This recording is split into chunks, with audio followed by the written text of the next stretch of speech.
What do you do when your company's support calls are dropping, but the reports say everything's perfect? Zayden Owens had built nothing himself. His father had done that, opened the first IT repair center out of a one-room office and grew it into 10 locations across 3 states. Zayden inherited it all last year when his father passed suddenly. He'd promised himself he wouldn't mess it up, but lately something didn't feel right. Numbers looked clean. Repair times were short. Customer satisfaction surveys were decent. But then a longtime client, a local school district, pulled their contract with no warning.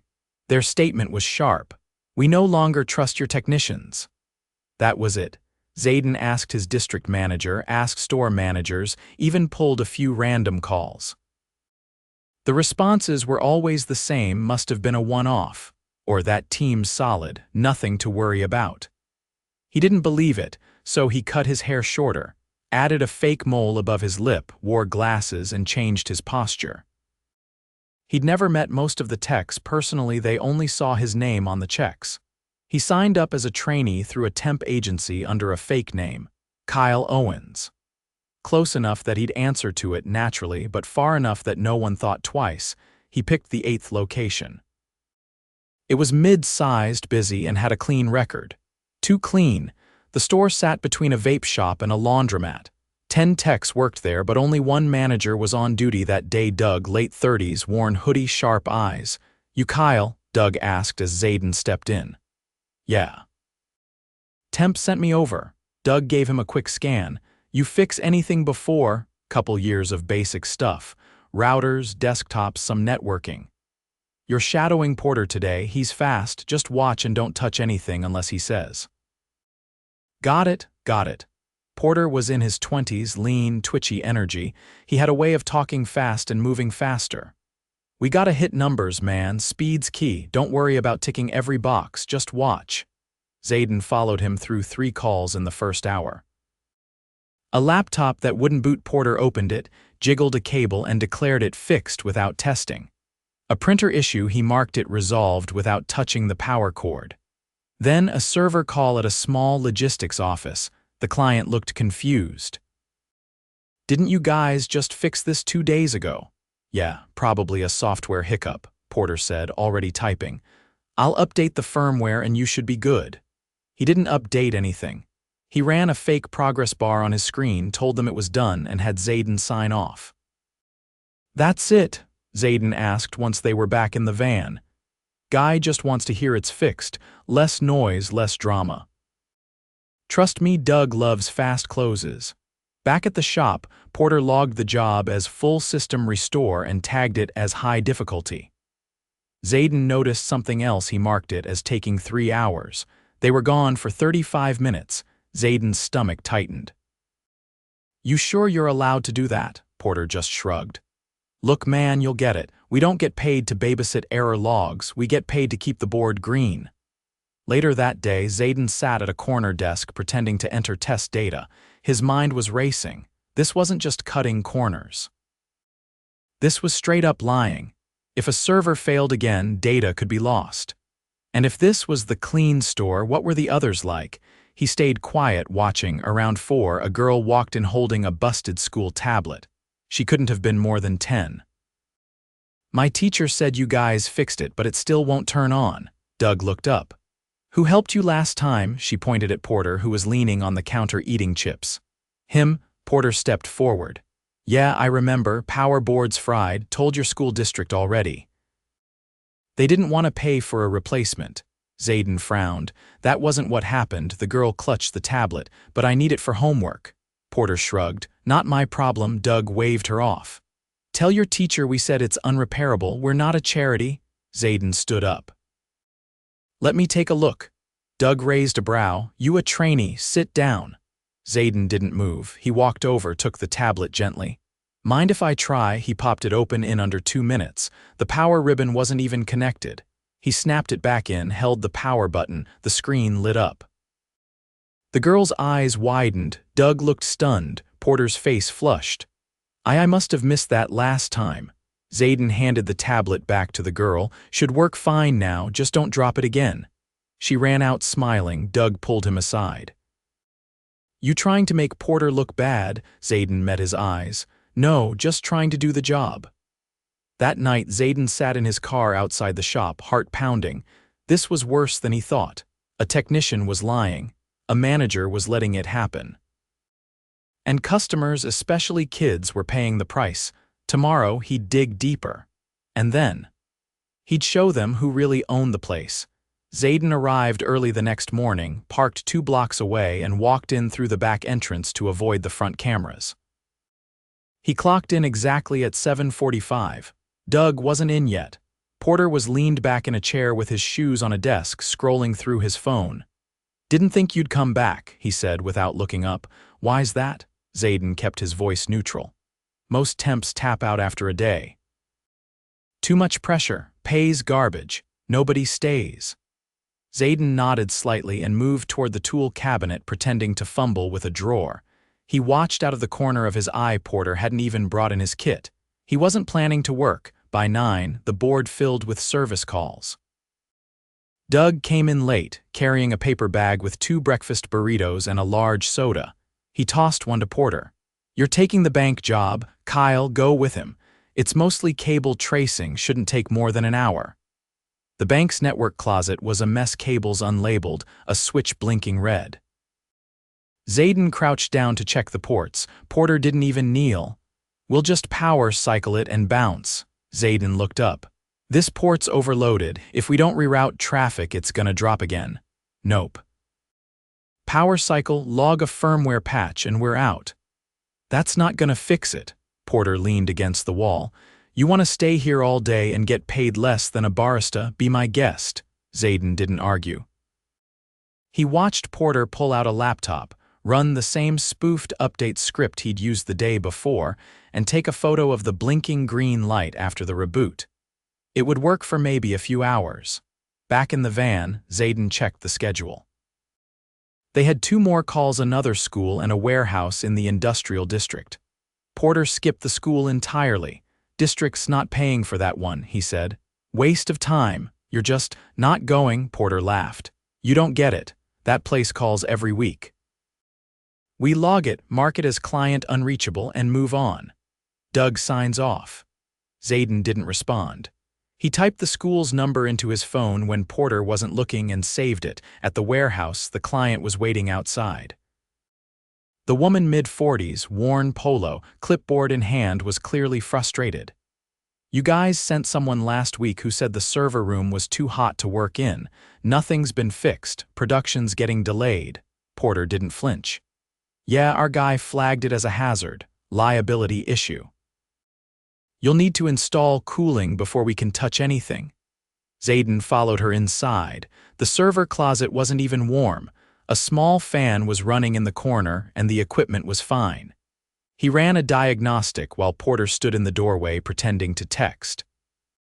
"This all looks stable," Zayden said. She looked at him sharply. "So why did your guy lie?" Zayden didn't answer. He just nodded once and left with Porter. Back at the shop, Doug was sitting at his desk with his feet up. He looked annoyed when they walked in. "You 2 were gone 3 hours. "What happened?" Porter tossed a clipboard on the desk. "Warehouse had a mess. Axe still busted. Kyle ran some checks. I logged it." Doug scrolled through the report Porter had entered. Zayden leaned in just enough to see the entry. Client refused safety compliance. "No work completed." Doug approved it without a second glance. Zayden stepped away and went into the break room. He poured himself a cup of stale coffee and stared at the wall. He knew what he had to do next. At lunch, he walked out to his car and pulled out his real phone. He called the school Porter had skipped. "I'm calling about a service ticket logged last Friday. Your tech reported the issue as resolved remotely, just wanted to confirm." The secretary hesitated. "We haven't had anyone out. The tablets still won't connect. We submitted another request yesterday." Zayden thanked her and hung up. That was 3 false reports in 2 days. When he returned to the shop, a new face was standing behind the counter. Small frame, close cropped hair, pressed polo. She was helping an elderly man with a wireless setup. "You'll need to hold the button on the router for 5 seconds, then wait for the light to turn white. That'll reset it." Her voice was calm, patient, steady in a way Zayden hadn't heard all day. Doug walked by and muttered, "Waste of payroll." Zayden pretended not to hear. He waited until she stepped into the side room to grab a cable. "You knew," started last week. "My name's Myra. You're Kyle, right?" "Yeah, you like it here." She gave a dry laugh. "It's fine. Pays better than the mall. Mostly I just keep to myself." Zayden nodded. "Doug always this hands-off," she hesitated, then shrugged. "Depends who you are." "What do you mean?" "You'll see." The next 2 days followed the same pattern. Porter skipped or faked half his calls. Doug signed everything without checking. The only ones doing actual work were Myra and a quiet tech named Lewis, who barely spoke above a whisper. On Thursday, Zayden volunteered to run a solo job when Doug complained about being short-staffed. He took a school call. No one wanted an issue with a projector system in a special education classroom. When he arrived, the teacher was nearly in tears. She said they'd logged the ticket 5 times in 2 months. Every time it was marked as resolved, but the projector had never once worked. Zayden climbed onto a chair and opened the panel. The HDMI cable was snapped in half and taped together with Scotch tape. He replaced it, ran a test, and verified the fix. The teacher hugged him. He didn't know what to say. That night, he sat in his office at home, staring at a whiteboard. He wrote out what he'd seen. Porter falsified 6 reports, skipped 3 calls, logged fake hours. Doug knowingly approved inaccurate reports, made no effort to verify work. Myra competent, ignored Lewis. Quiet, overworked multiple schools. Underserved, lying on service to disabled classrooms. He couldn't wait any longer. The next morning, he walked in early, this time in a pressed blazer, no glasses, no mole, hair neat. Zayden Owens, CEO, stood behind the front desk at 7:30 sharp. Doug walked in 15 minutes later holding another burrito. "Who the hell are you?" Zayden didn't answer. He turned to Porter, who had just arrived, and froze mid-step. "Everyone in the break room, now." They gathered slowly. Myra stood near the back, eyes narrowed. Lewis looked confused. Porter wouldn't meet his gaze. Zayden looked around the room. "My name's Zayden Owens. I own this company. I've been working here for the past 4 days under the name Kyle." Silence. He continued. "I've seen falsified reports, skipped customer calls, clients lied to, and managers who approve it without question." Doug stepped forward, red-faced. "Now hold on, you're done." Zayden's voice was calm. "You've approved fraudulent work, ignored safety issues, and insulted your own employees. Security will escort you out. You're terminated, effective immediately." Doug's mouth opened, but nothing came out. He stormed out, slamming the door behind him. Zayden turned to Porter. "You've skipped jobs, stolen hours, and falsified documents. You put this company and our clients at risk. You're also terminated." Porter didn't argue. He left without a word. Zayden looked at the others. "I'm not here to play gotcha. I'm here because something broke in this company, and it's my job to fix it. Starting today, we're auditing every open ticket from the last 3 months. Anyone who needs help will get it. Anyone who did the right thing while others cut corners will be recognized." He turned to Myra. "You ran clean tickets. You stayed patient. You did the job. You're now team lead." Her eyes widened. "I've only been here a week." "Exactly, and you've already outperformed people who were here for years." He turned to Lewis. "I reviewed your logs. You've handled over twice the normal call volume without a single complaint. Starting Monday, you're off the field for 2 weeks, paid leave. You need rest." Lewis looked like he wanted to speak but couldn't find the words. Zayden nodded once. "I'm not fixing this from behind a desk. I'll be here every week, unannounced, and if anyone sees something wrong, report it. If you're ignored, come to me directly. No more shortcuts, no more silence." He took a breath. This company was built on trust. It's time we earn it back. The aftermath of the firings left a heavy silence in the store. No shouting, no gossip, just the quiet hum of machines and the occasional ring of the service phone. Zayden stayed the rest of the day, not watching from the back but working the floor. No one questioned it. By late afternoon, the call queue had built up. 3 field jobs were pending, and now they were down 2 people. Zayden took the longest route himself, a commercial client reporting recurring network drops across multiple floors. He left Myra in charge, giving her access to the internal dashboard so she could reassign priorities as needed. The building he was sent to was a regional insurance office. Their service tickets showed the problem had first been logged 6 weeks ago, flagged as resolved twice. The receptionist led him to a rear conference room where the network switch was housed. It was buried behind 2 filing cabinets, ventilation blocked, a thin layer of dust across the ports. Zayden crouched down, ran diagnostics, and found packet loss on 3 lines. Someone had patched a temporary fix into the wrong channel, creating a bottleneck. He replaced the faulty cable, rerouted traffic, and set up a bypass to prevent the issue from recurring. It took over an hour. When he finally emerged, the receptionist looked surprised. "That's the longest any of your guys have stayed," she said. "Usually they just wiggle some wires and leave." "They're not supposed to," Zayden replied, brushing dust off his jeans. Back at the shop, Myra had kept everything running. 2 walk-ins had been handled, and Lewis had taken a solo call without complaint. Zayden noticed something else. The air felt different. No one rushed. No one cut corners. They just worked. Still, relying on 3 field-capable staff was unsustainable. He sent a message to HR that evening requesting a temporary rotation of technicians from other branches while they restructured. No more temps. No more shortcuts. The next morning, he walked in to find Myra already there, reviewing open tickets from the past month. "There's a pattern," she said without looking up. Most of the fake reports came from education clients, schools, libraries, community centers, places that don't push back when things aren't fixed. Zayden nodded, because they accept being ignored. Exactly. No one follows up, so it's easy to fake a resolution, but the requests keep coming and they just get logged and buried. She handed him a printed list over 30 unresolved tickets labeled closed. "Reopen them all," Zayden said. "We'll clear them one by one." By noon, they had visited 3 schools. One had a lab with half the desktops disabled due to a faulty power strip. Another had a firewall misconfiguration blocking all student logins. At the third, a librarian pulled Zayden aside. "We thought you stopped serving us," she said. "When no one came after so many requests, we assumed you dropped our contract." He shook his head. "No, that won't happen again." As they left, Myra asked, "How did it get this bad without anyone noticing?" Zayden glanced at her. "Because I wasn't paying attention." She didn't respond. She didn't need to. By the end of the week, the team had reopened 22 tickets and resolved 13. The remaining 9 required ordering parts or follow-up visits.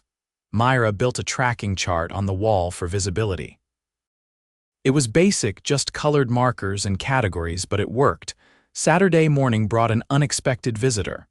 A tall man in a brown jacket walked into the shop holding a laptop. He was middle-aged, carried himself with authority, and didn't look around much. "I'm Jacob Reyes. I work with the city's IT procurement office," he said.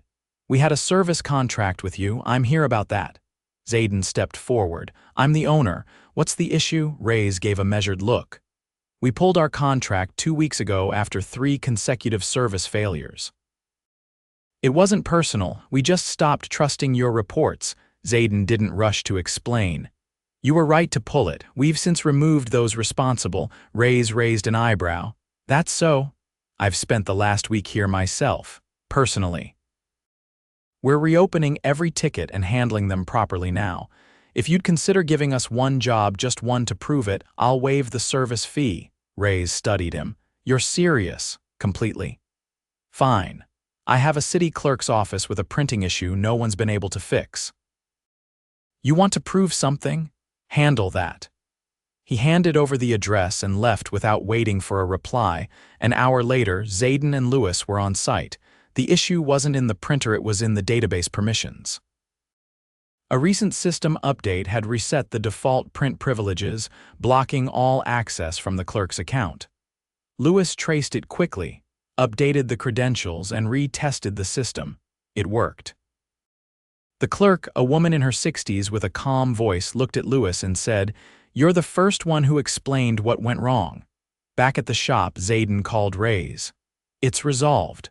We documented the fix and left a step-by-step in case it recurs." Ray's paused. "That was fast. We don't log fake hours here anymore. I'll talk to my director. No promises, but I'll put in a word." Zayden hung up and turned to Lewis, who was quietly organizing his toolkit. "You've got a strong eye for diagnostics," Zayden said. Lewis shrugged. "I just follow the data. You've been carrying more than your share. Starting next week, we're bringing in 2 techs from the Dallas branch to balance the load. You'll get rotation days. No more solo runs unless you ask for them." Lewis gave a small nod but didn't say anything. By midweek, the 2 new techs arrived. They were experienced, one from a corporate support background, the other from enterprise network services. Zayden made a point to onboard them himself, not just hand them off. He explained the new policy: no false closes, no inflated logs, no skipped jobs. Every case would be audited randomly. Transparency was the new baseline, one of them, a woman named Sienna, asked. "Is this a temporary crackdown or is this the new culture?" "It's permanent," Zayden said. "If you're here, you're accountable." "That includes me." The warehouse from earlier that week called in again. A different issue now: their remote access VPN was locking out overnight users. Sienna and Myra took the lead. Sienna handled the technical side. Myra documented the fix and stayed to train the overnight shift on proper login procedures. The feedback came in that same night. "This is the first time we've actually felt supported," the operations manager wrote. Late that evening, Zayden walked the floor. The shop was quiet, lights dimmed, systems powered down. Myra was still there, seated at the counter, typing up notes from the day. "You should head home," he said. "I will, just wanted to finish logging those training sessions." He leaned against the counter. "You've done more in a week than some did in a year." She stopped typing. "I just did what was needed." "No, you set a standard, and it's changing the way people work." She looked at him. "You staying in the field long term? I'll rotate through stores." 1 week each. "Good." He studied her for a moment. "You see things others don't. You want to help build the training program, standardize how we onboard and audit." Her eyes narrowed slightly. "You serious?" "Completely." "We need people who know what right looks like." She didn't answer right away. Then, "Yeah, I'll do it." As Zayden locked up for the night, he didn't feel finished. There was still work ahead: dozens of tickets in other branches to revisit, policies to rewrite, trust to rebuild. But for the first time in weeks, it felt like the company had stopped bleeding. Tomorrow, they'd keep going. One job at a time, no shortcuts, no silence. The following Monday, Zayden arrived at the store before sunrise. The parking lot was empty except for Lewis's car, parked in the same far-off corner as always. Inside, the lights were on, and the faint click of a keyboard echoed through the front area. Lewis stood behind the counter, reviewing the week's scheduled service calls. "You're not on until 9, Zayden said, setting his coffee on the edge of the desk. Lewis didn't look up. "Wanted to finish patch notes from Friday, didn't want to leave anything hanging." Zayden nodded once.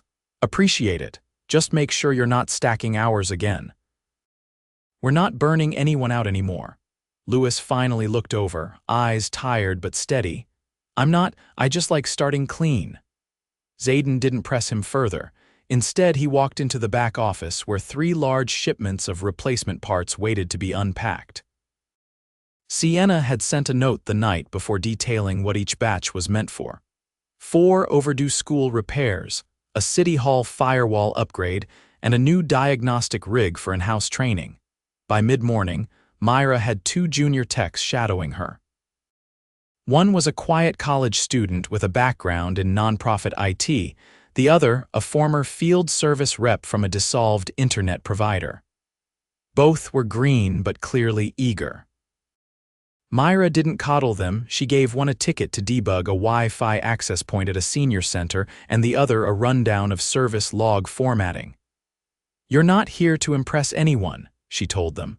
"Just be thorough. Clients aren't problems." They're the reason we exist. Zayden watched from the far end of the room. The shift in energy over the past week was unmistakable, measured, focused, and grounded in actual work. He hadn't needed to say much. Behavior had changed because expectations were now visible, enforced, and consistent.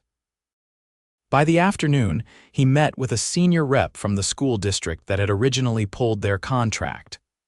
The man arrived with a folder of printed service summaries, his expression guarded.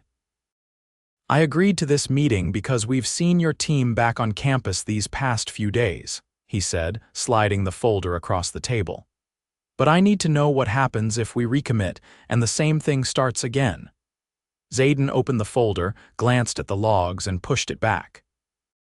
"If anything we've done in the last 10 days repeats falsifying reports, skipping calls, billing for fake hours, I want you to call me directly. Not a supervisor, not a manager, me." The rep folded his arms. "That's a heavy promise. I'm not making it lightly. I've personally corrected every false report your school's received. We've replaced the manager and technician responsible. We've audited every open ticket and restructured our reporting chain. You won't get excuses, just solutions." The man didn't smile, but he gave a short nod. "We'll resume on a probationary basis. 30 days. You miss one thing, we're out again. Fair." That evening, Zayden called a full staff meeting, not in the break room, but in the main customer area. He brought in folding chairs, cleared the counter, and stood in front of the large whiteboard Myra had converted into a job tracker. "Everyone's seen what this place was and what it's becoming," he began. "It didn't happen because I gave speeches. It happened because people here decided they were done with shortcuts." He paused, letting the silence settle. "I want to make something clear. The standards we're holding now aren't temporary. We're not doing cleanup, we're building a new baseline. That means no one gets to hide behind titles, and no one gets left behind because they're quiet." He turned to the new hires. "You're here because we're rebuilding the right way. Ask questions, speak up. If something feels wrong, it probably is." He scanned the room. "And if anyone ever treats a client or a teammate like they don't matter, they're out. Doesn't matter who they are." A hand went up from the back. "Sienna, what's the plan for the other branches?" Zayden took a breath. "I'll be rotating through them, one per week, just like I did here. Same process, no warnings. If I see the same problems, leadership changes on the spot." Another hand, Lewis, quieter this time. "What happens if people don't want to change?" Zayden didn't hesitate. "Then they don't work here." The room stayed silent after that, not out of fear but clarity. Everyone understood the rules now. There was no room left for looking the other way. The next morning, Myra rolled out the first version of an internal quality control checklist, brief but effective. It included 5 non-negotiables. Verify all work in person, confirm client understanding, document with photos only after completion, report unresolved issues within 2 hours, and never close a ticket without direct verification. Each checklist item required a digital signature from both the technician and the client. Zayden approved it immediately. That afternoon, a complaint came in from a small community library across town.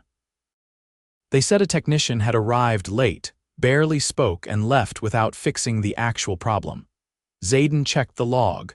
The name wasn't familiar, a transfer from a different branch, filling in temporarily. He called the branch manager directly. "I need to speak to Derek Lang," he said. A pause, then. "He's in the field. Pull him out. Send him to the central shop. Now." An hour later, Derek arrived, mid-30s, lean build, expression unreadable. Zayden didn't waste time. "You were at the Lakewood Library today?" "Yeah, they had a faulty switch.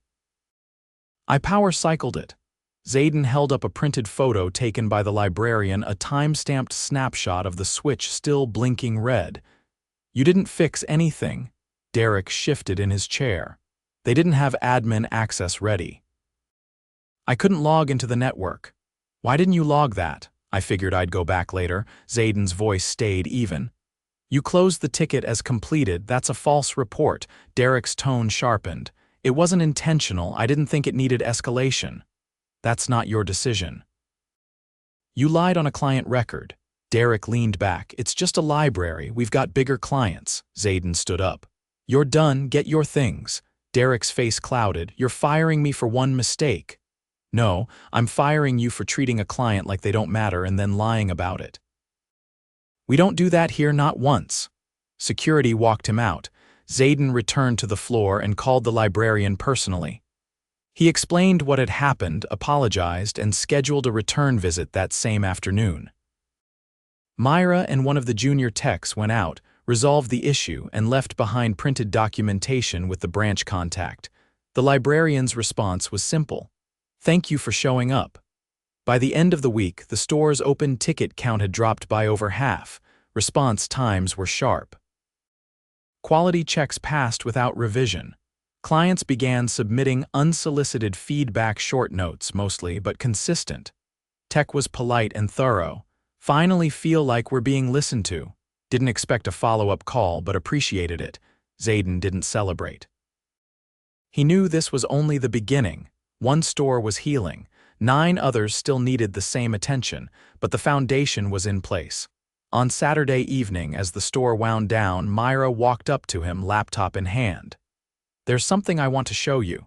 She flipped the screen.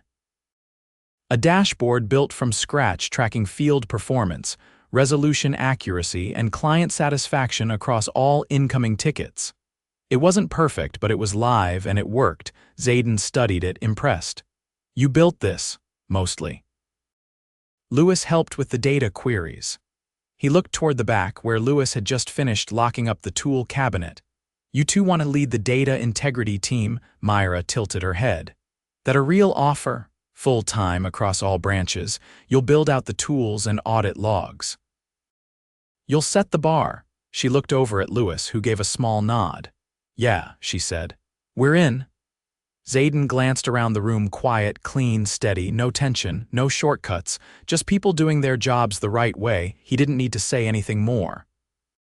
The work was already speaking for itself.